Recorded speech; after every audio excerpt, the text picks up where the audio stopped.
Hi, I'm Robert Resch. Welcome to the Asurface Show, where we share useful information for architects and designers, builders, developers, and industry-related professionals.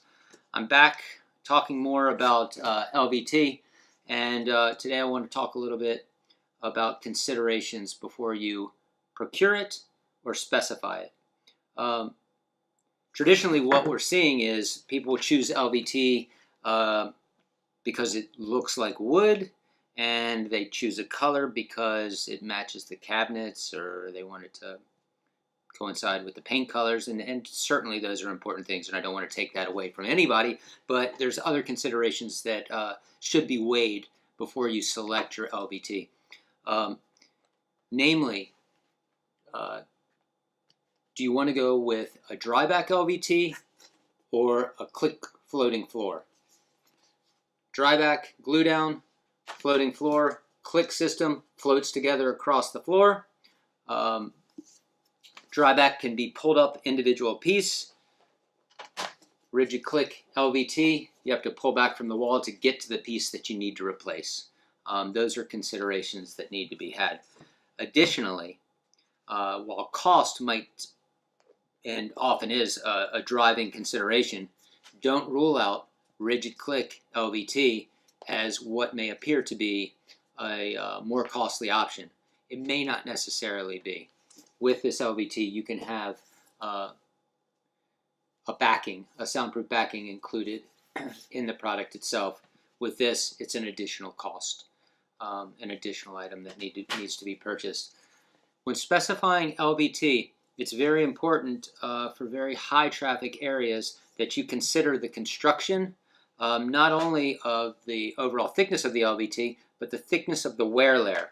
The wear layer is the top coating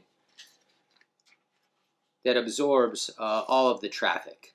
The thicker the wear layer, the more durable the product, the more traffic it can withstand. But not only should you consider the thickness of the wear layer, but what is the wear layer comprised of? Certain materials that are used in this wear layer are more scratch resistant than others. If there's aluminum oxide added to this mix, it can make it considerably more durable, more scratch proof.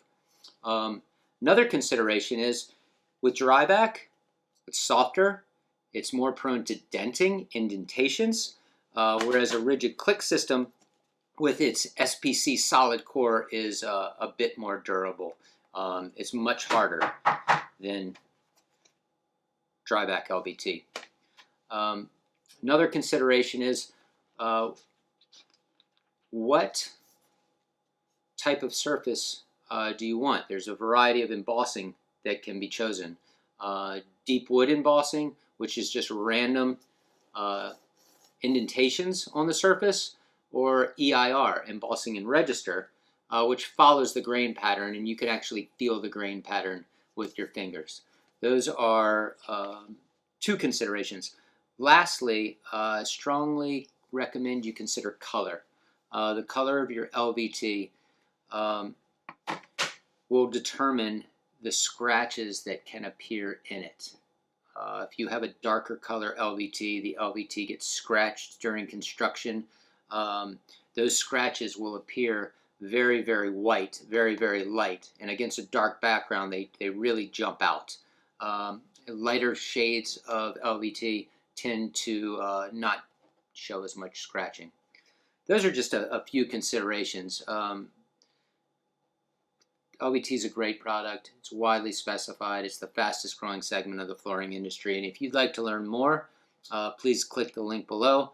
We'll send you our testing reports, data, and an ALVT binder, which will show you examples of our products. Thanks for reaching out.